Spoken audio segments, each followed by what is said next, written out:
Buenas tardes, un nuevo miércoles y como todos los miércoles desde hace más de 7 años, una nueva emisión de Miserias de la Economía, un programa de crítica económica, pero también de economía crítica, que usted puede seguirlo por la pantalla de Barricada TV, en el 32.1 de la televisión digital abierta, también por Facebook e Internet.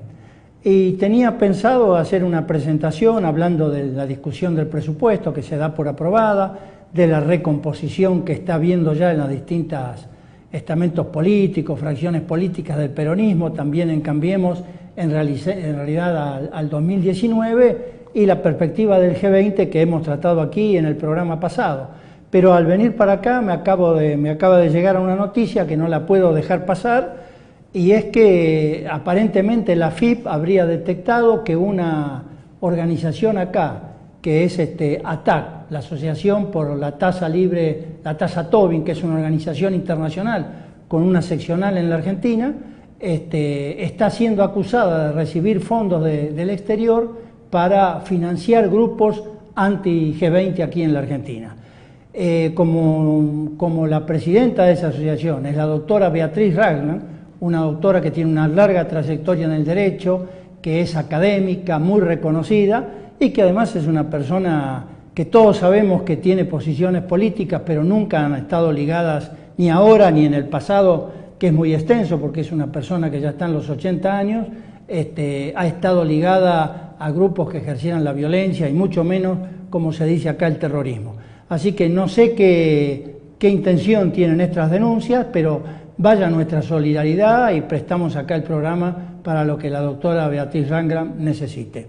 Y bueno, y hoy teníamos pensado como tema central tratar de ver qué es esto del avance del protofascismo en Brasil, qué significa, cuáles fueron los resultados de esto, por qué salió este resultado electoral y finalmente qué impacto puede tener sobre la región y particularmente sobre la Argentina. Para eso están con nosotros Lucas Rubinich, sociólogo, docente de la Universidad de Buenos Aires, y Claudio Katz, economista, docente e investigador de la UBA e integrante de Economistas de Izquierda. Con ellos vamos a conversar estos temas, pero eso será dentro de unos minutos. Vamos a un corte y enseguida regresamos. Disponga de la cámara, señora directora.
Aceste unghiuri drepte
Bueno, estamos nuevamente en el aire, Lucas Rubini, Claudio Katz, amigos de la casa y del programa, muchas gracias por estar nuevamente acá.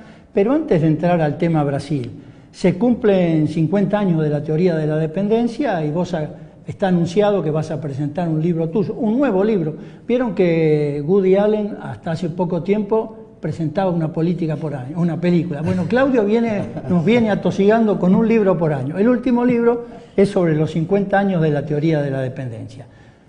En breve plazo, porque tenemos que abordar el otro tema. ¿Cuáles son, para los jóvenes, cuáles son los ejes centrales de la teoría de la dependencia? Mira, el libro surgió porque en los últimos años reapareció una intensa discusión sobre una teoría que fue clásica en los años 70 y que tuvo muchas corrientes.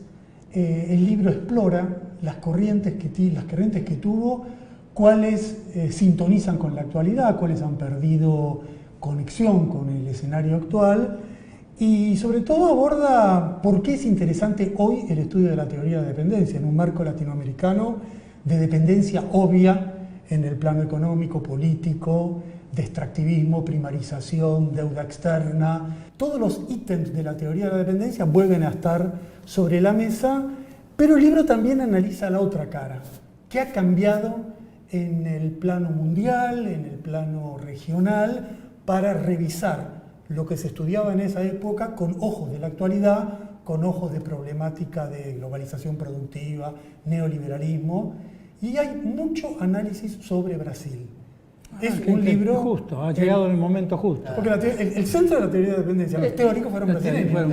Y es lo más interesante quizás, es esa familiaridad, esos elementos que aportan para entender a Bolsonaro. Y Lucas, en tu opinión, para cerrar este temita, ¿qué nos aporta para auscultar hoy la realidad latinoamericana, la teoría, en realidad la teoría marxista de la dependencia, ¿no? Porque hubo otros que lo enfocaban de otra perspectiva? Yo creo que lo interesante y lo que planteaba Claudio recién, en realidad, es que se vuelva a revisitar que efectivamente hay grupos en Brasil, México siempre tuvo la discusión, Argentina quizás en términos académicos estuvo más cerrada a esa discusión, y hay algunos triunfadores y unos perdedores de los procesos que surgen después de los 70, de los 80.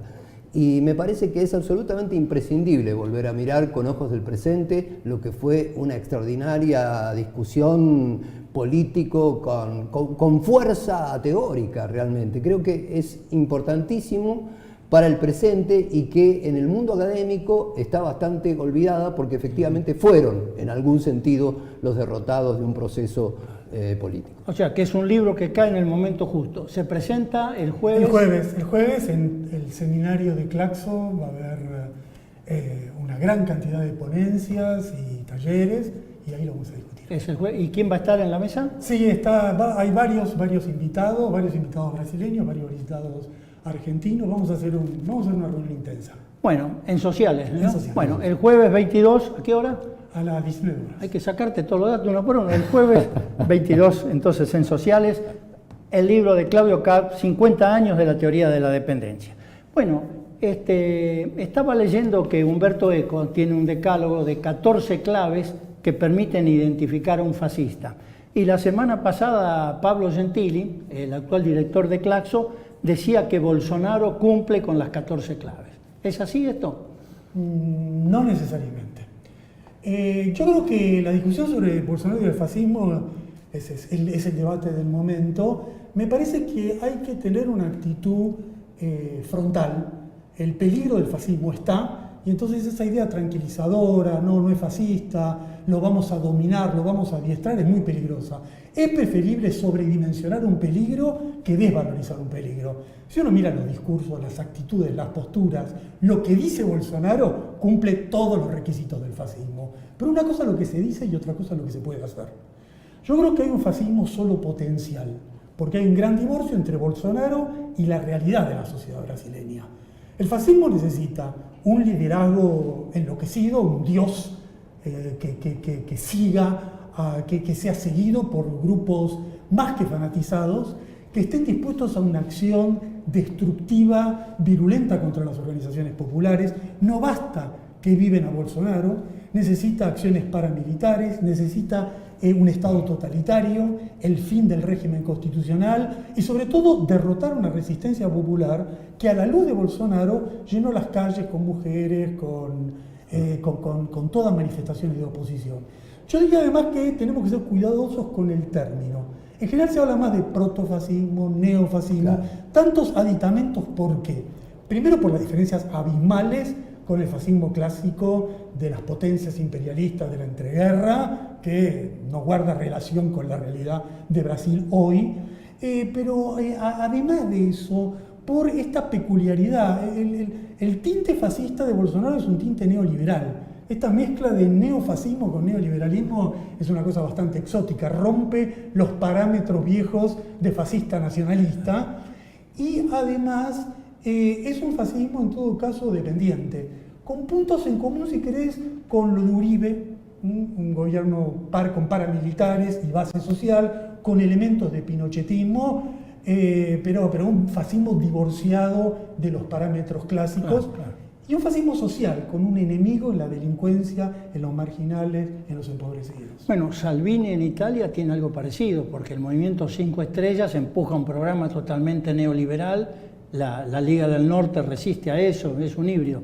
En tu perspectiva, ¿qué es lo que permitió, facilitó o hizo que Bolsonaro pudiera sacar el 50% más de los votos? Yo creo que no hay que olvidarse que a mí me parece que es bien pertinente cuando se dice los gobiernos post-neoliberales, porque no se sabe bien qué decir, acerca de las experiencias progresistas que existieron en América Latina. Porque en realidad el predominio de la mirada neoliberal en términos culturales, institucionales, los cambios ocurridos en la década del 90 en toda América Latina, los proyectos del Banco Mundial fueron todos exitosos. Los proyectos, desde ya los económicos, pero fueron exitosos los proyectos educativos, fueron exitosos los proyectos de salud y fueron exitosos los proyectos de intervención en la vida social. Pues sí, en el sentido que impusieron leyes del mercado. Impusieron leyes fuertes. La organización del mundo educativo es una reorganización hecha desde la perspectiva neoliberal en toda la institucionalidad educativa latinoamericana, con idas y con vueltas, con tensiones, por supuesto, pero quiero decir con esto, a mí me parece que hay un predominio extraordinario de la mirada neoliberal. Y yo creo que la mirada neoliberal tiene una característica cultural que se podría explicar diciendo, bueno, hay una idea de la teoría de la acción social como no constreñida, que supone el triunfo de los más meritorios o de los más aptos, que no es una mirada racista, no es una mirada que ponga el foco en lo étnico, pero sí de aquellos exitosos, los exitosos contra los fracasados.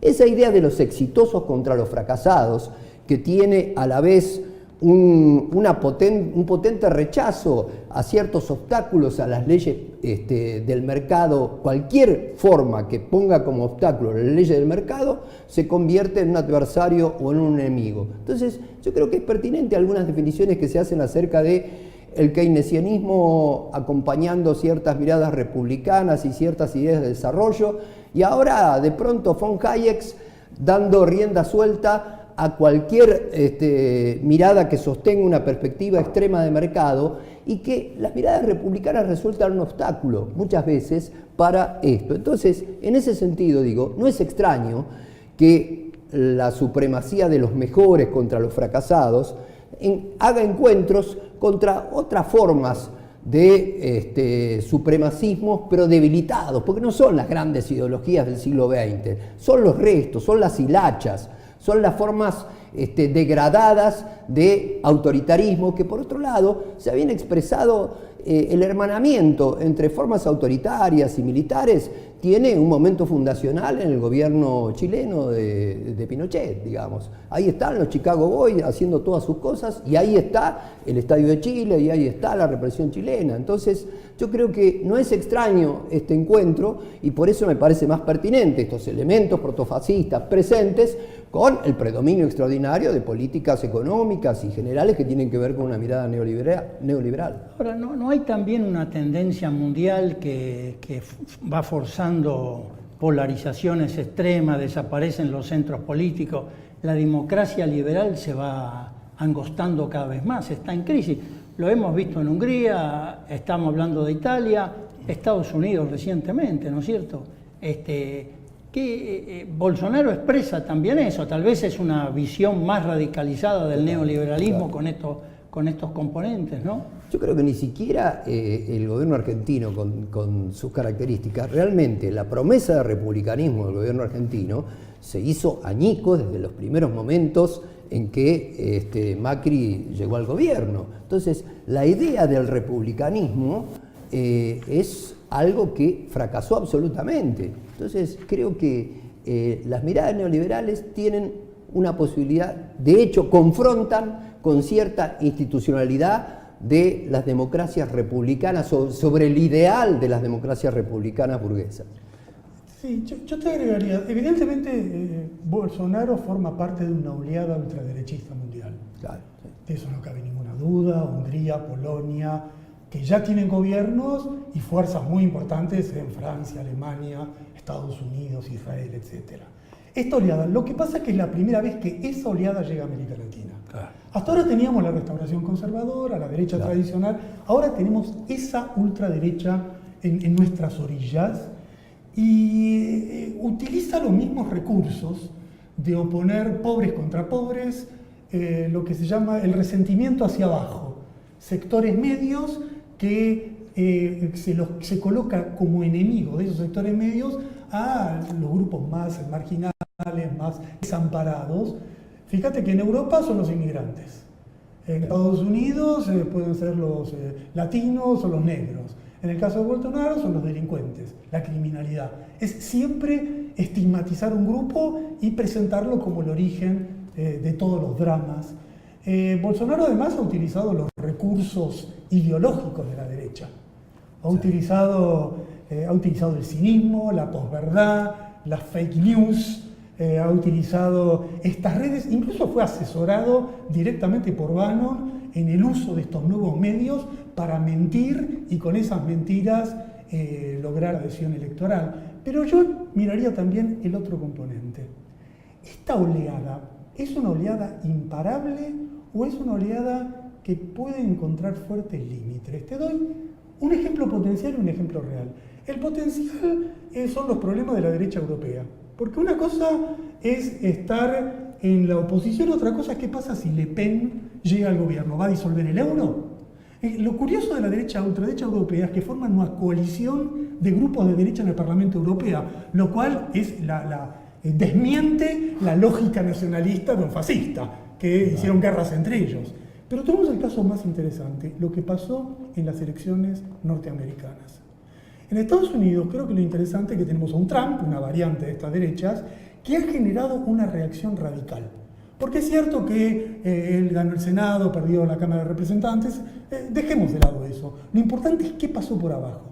Fueron millones a votar contra Trump y apareció un sector muy numeroso de jóvenes, mujeres, latinos, indígenas, negros, con representación, algunos autodenominados socialistas, por primera vez con esa autodenominación en el Congreso norteamericano. ¿Qué quiero decir? Que esta oleada genera una reacción radical del mismo tono y nosotros tenemos que empezar a mirar esa reacción que quizás sea la que enfrente en el futuro Bolsonaro. Sí, vamos a ver, hay otros elementos que juegan en Brasil, ¿no? Los militares.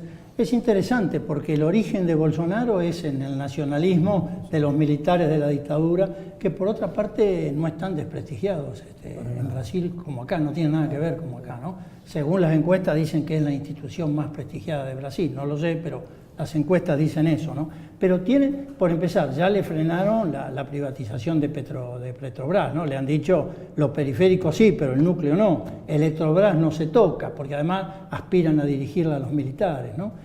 Y también tienen un problema, porque el régimen jubilatorio tiene muchos privilegios en Brasil. Los principales privilegiados son los militares, ¿no? Entonces ahí también le han dicho, ojo, entonces, hay que ver cuál es el andamiaje. Por otra parte, Brasil, Guedes ha dicho del Mercosur. Lo único que funcionó siempre en el Mercosur son las corporaciones automotrices, que ya le han dicho, hay problemas.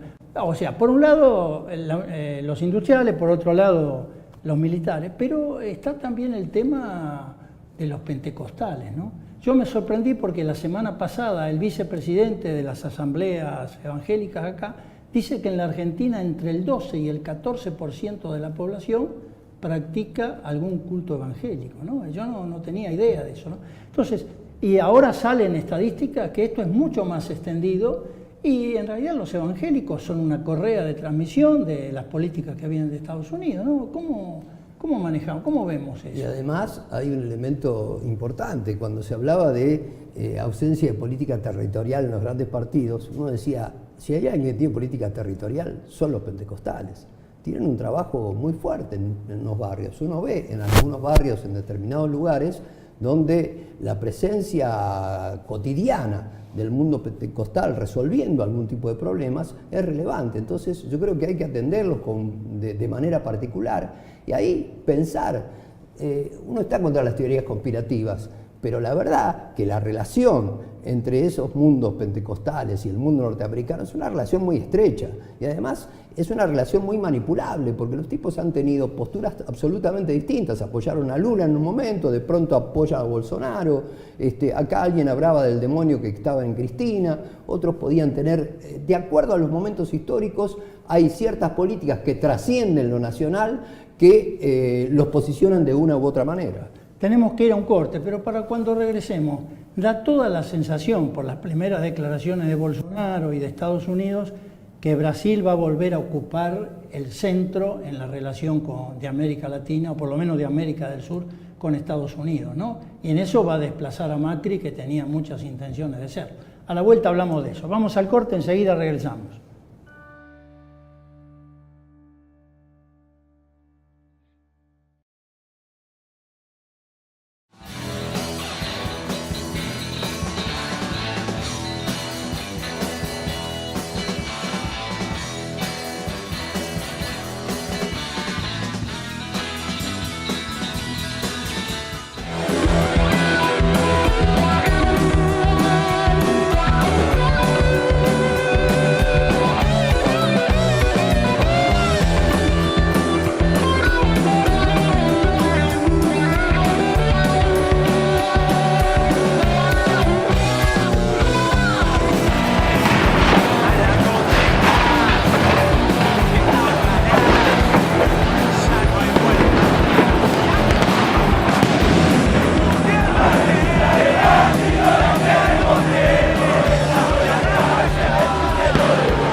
¿Qué hay de certero en esto que, como empezamos el programa, de la instalación de las bases norteamericanas en la República Argentina? Bueno, esta es una información que surge desde las mismas entrañas del Ministerio de Defensa argentino.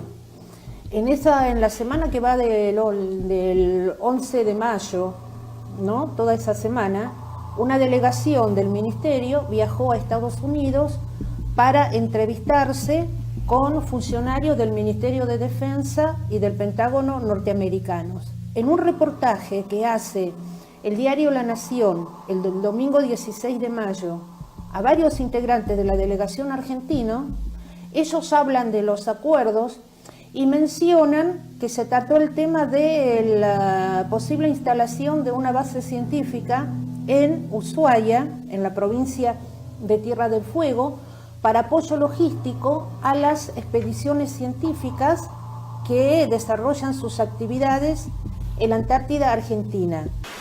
Las bases no es que tienen siempre claramente el cartel base militar. En muchos casos las bases son, por ejemplo, polos científicos o entrenamiento de cascos azules o misiones humanitarias, es decir, o lucha contra el terrorismo y el narcotráfico. Exacto, tienen otra denominación, pero lo que es real es que además de entrenar los cascos azules, pongamos, como es el caso de la de Concón en Chile, además de eso, operan y funcionan como bases militares. Es decir, hay recolección de información, procesamiento de datos, ejercicios y también un rastreo de todo lo que tiene que ver con la zona, que es muy, muy importante para la documentación norteamericana, ¿no? Para decir, o incluso de influencia.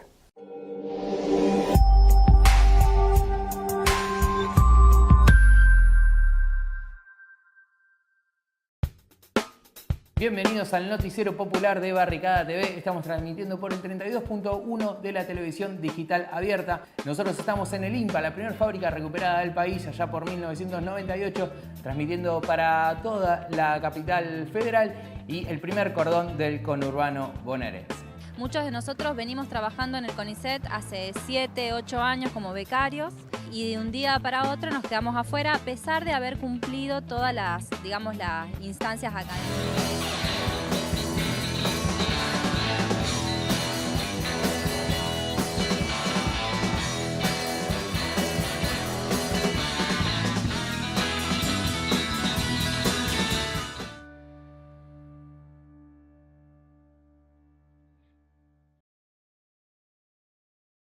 Bueno, estamos nuevamente en el aire y es el momento de la columna de análisis e información del conflicto sindical a cargo del periodista y escritor Mario Hernández. Mario, ¿cómo te va? Buenas tardes. Hola. ¿Qué nos traes para el programa de hoy? Bueno, primero que nada, comentarles que regresando de Santiago de Chile, donde se realizó el encuentro de economía de los trabajadores, un encuentro regional, muy importante sobre todo por la presencia de la juventud, que prácticamente fue el 80% del encuentro, y en este momento realizando el encuentro regional de Norte y Centroamérica en el Sindicato de Electricistas de México, con participación de sindicatos y organizaciones norteamericanas, de Honduras, y la presencia de la hija de Marta Hanecker, una compañera que ha trabajado mucho en Cuba el tema de las cooperativas. Luego, respecto de la situación nacional, yo creo que debemos destacar el conflicto de aerolíneas, un conflicto que se cruza con la presencia de las llamadas low cost, que han de alguna manera se han metido en el mercado aéreo de nuestro país, beneficiadas por la política de Cambiemos y perjudicando a la aerolínea de bandera. Por otro lado, creo que otro de los temas significativos de esta última semana es el bono de la discordia. Digo esto porque no se sabe muy bien cómo termina la historia, pero lo que sí de alguna manera garantiza esta resolución del Gobierno Nacional es que dificulta la reapertura de las paritarias, que creo que ese ha sido el objetivo fundamental de este acuerdo que han hecho con la CGT. Por otra parte, la renuncia del secretario de Trabajo ahora, Triaca, ya venía muy cuestionado. Pero este asunto del bono, en realidad, pensando lo que vos estás diciendo, las empresas que lo van a pagar sin problema son las mismas que ya estuvieron paritarias.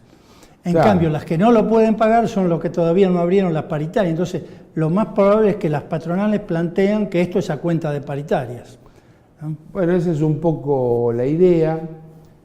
Quiero también, porque este es un pedido especial, y no, entre otras, de una de mis hijas, referirme a la situación de la enfermería en la ciudad de Buenos Aires, esta ley que se ha votado en la legislatura de la ciudad, que rebaja el título de las licenciadas en enfermería, Eso tiene varias consecuencias, pero una de las centrales tiene que ver con la rebaja del salario. En el orden estamos hablando de los 10.000 pesos. Y otras, bueno, no solamente las enfermeras, bueno, a los técnicos de imágenes y demás actividades vinculadas, por ahora, en lo que serían las instituciones vinculadas a la Ciudad de Buenos Aires, pero que sin duda van a tomar en cuenta los sanatorios privados. Mira, hablando de esa profesión, me decía que están preparando una aplicación, una app, justamente para la enfermería, que va a haber un pool de enfermeras y que las clínicas privadas van a ser así, van a decir necesito una, necesito dos. Probablemente no las encuentren, Eduardo, porque vamos a ver, lo que se ha, inclusive días previos a esta resolución, lo que ha quedado claro es que en la República Argentina faltan enfermeras y enfermeros. Sí, claro. Y en una cantidad significativa. Así que creo que desde ese punto de vista va a ser muy difícil encontrarlas, aunque bueno, el gobierno en el caso específico de la Ciudad de Buenos Aires no repara mucho en esto. Hoy a la mañana tuve oportunidad, el programa de radio que hago los días miércoles, de entrevistar a una docente, mamá, de el Jardín de Infantes del Hospital Ramos Mejía. Donde allí, bueno, se ha tomado, el gobierno de la ciudad tomó una resolución, prácticamente ha cerrado el lactario y ha cerrado las vacantes, perjudicando fundamentalmente a los trabajadores del hospital que recurren a ese lugar para dejar a sus hijos. Y bueno, no sé cuánto tiempo me queda, Eduardo, porque habíamos hablado de que íbamos a tratar el tema de los jóvenes. Los jóvenes, bueno, a partir de lo que pasó en la provincia de Buenos Aires, esa convocatoria que se hizo en Mar del Plata para cubrir 1.800 puestos de trabajo, y nos encontramos con 10 cuadras de cola. Los jóvenes que empiezan a estar afectados fundamentalmente por lo que son las llamadas apps, Globo y varias otras que empiezan a circular en el ámbito de nuestra ciudad, como ya lo habían hecho en Santiago de Chile, Bogotá, México, etc. Pero lo interesante que se ha dado en nuestro país es que estos jóvenes se han empezado a organizar. En La Plata, y el pasado día 9 hicieron una manifestación, hicieron una denuncia en el Ministerio de Trabajo, hicieron una denuncia en la FIP por el tipo de manejo que hacen estas empresas,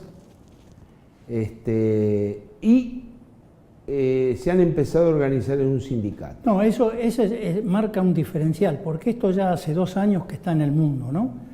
Como igual que Uber. Es interesante porque Uber es la empresa de transporte más grande del mundo y no tiene un solo vehículo, ¿no? Y Globe, Rapid, eso, lo único que aportan son las cajas, porque después ni la bicicleta. Las cajas, ¿no? Que por otra parte las tienen que pagar los empleados.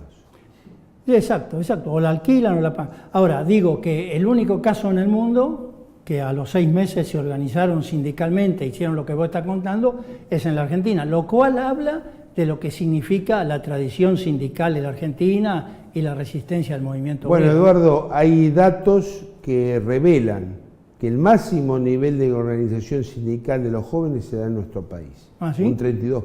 32%. Así ¿no? es. Tenemos que ir cerrando, Mario, pero no podemos dejar de decir algo que pasó hace algunos días, pero que es el triunfo de los trabajadores de Telam. Después de mucho tiempo de resistencia, la justicia obligó a reincorporar a todos los compañeros, ¿no? Un tema que tratamos en vivo y en directo, desde Telam. Nosotros hicimos un programa en el edificio de Telam con los compañeros. Bueno, Mario, gracias, hasta la próxima. Gracias Vamos a un corte y ya regresamos.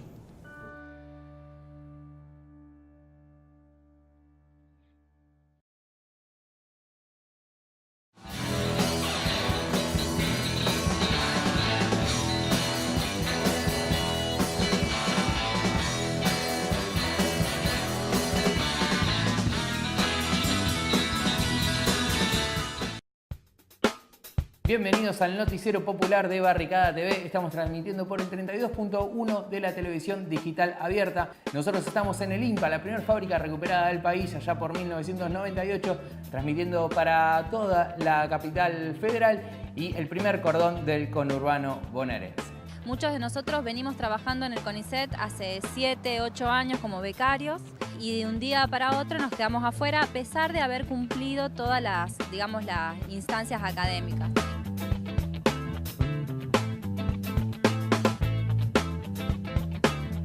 No solamente demostrar la historia de INPA, sino también atravesarla con todo lo que vivió nuestra patria, las etapas difíciles, la mayoría, pero también las etapas donde el país crecía y INPA fue un baluarte en el crecimiento de la industria nacional.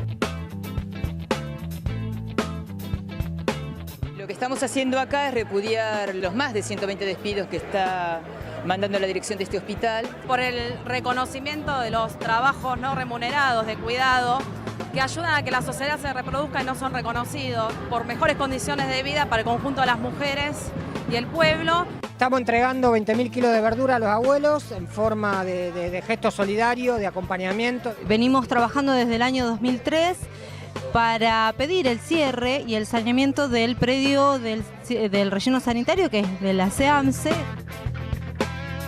¿Cómo podemos decir que vamos a traer una pantalla táctil, que vamos a hacer todas las cosas que plantea el gobierno si se nos caen ventiladores, si se caen techos, se rompen ventanas? ¿Qué significa eso? Tener una sociedad offshore. Bueno, significa decidir organizar tu patrimonio recurriendo a todos esos artilugios que ofrecen, en el mejor de los casos, la posibilidad de ocultar tu identidad y en el peor de los casos de facilitar delitos.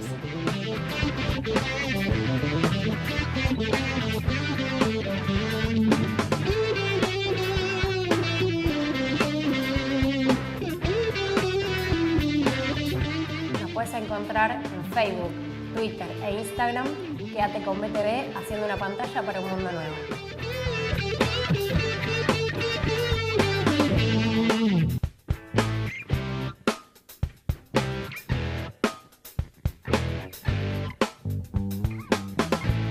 BTV, las noticias que en otros medios no ves.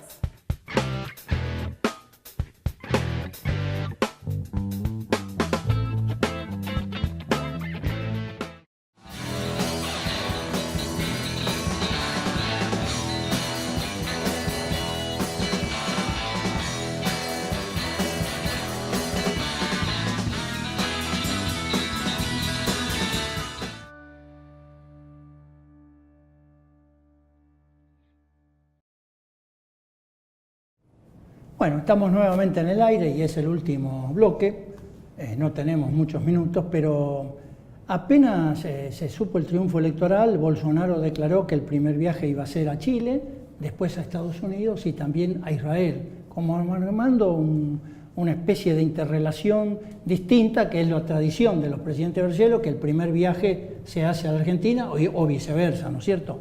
Esto, por un lado, esto significa que eventualmente un cambio de situación es una especie de cerco sobre la Argentina, lo primero. Y lo segundo, ¿qué opinan ustedes si todo indicaría que Brasil va a volver a ocupar el centro de las relaciones con Estados Unidos, ¿no? Que por otra parte la importancia de su economía, el peso territorial, el peso social que tiene, es evidente que da para eso, pero también es cierto que en los últimos 3 años, con la crisis institucional y económica que tiene, y Macri había ganado influencia para ocupar ese espacio, ¿no? O sea que una cosa es lo que Bolsonaro quiere y otra cosa es lo que va a ocurrir.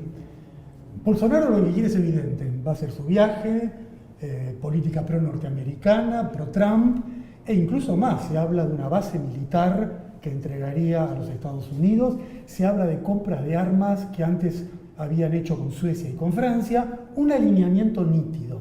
Pero acá hay dos problemas complicados. El primero es China. Porque Trump lo que quiere es que Brasil se alinee en su conflicto comercial con China. El problema es que Brasil, todas sus exportaciones van a China y China ya le advirtió, ojito con lo que vos haces porque tengo una gran facilidad para cortarte las compras de soja. Entonces ahí va a haber uno de los conflictos que vos mencionaste entre el agronegocio y en este caso probablemente la Cancillería o sectores que quieren apostar a una política pro-norteamericana. Se viene un conflicto potencial. Segundo tema, se habla mucho de Brasil ocupando un lugar importante en una agresión a Venezuela. Incluso el hijo de Bolsonaro, algunos funcionarios han dicho, bueno, tenemos que apuntar para ese lado tipo Almagro, ¿no? Amedrentar a Venezuela. El problema es que los últimos 2 intentos de golpe contra Venezuela fracasaron. La derecha venezolana sigue peor que antes todavía. Peor que antes. Y Colombia, que estaría interesada, hay que ver hasta qué punto participa.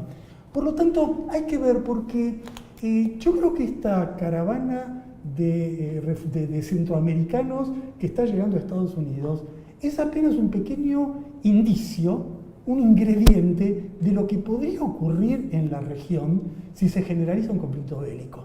No olvidemos que la masa de inmigrantes, de refugiados que llega de África y Medio Oriente a Europa, vienen de situaciones bélicas. América Latina estuvo exenta de eso. Cualquier aventura militar incluye ese componente como efecto. Entonces, me parece que hay una trayectoria. Sí, del dicho al hecho hay mucho para caminar. Hay mucho para recorrer y hay que ver cómo se recomponen las relaciones internacionales, porque Bolsonaro tratará de hacer un alineamiento con Macri y con Uribe o jugará solo. No lo sabemos.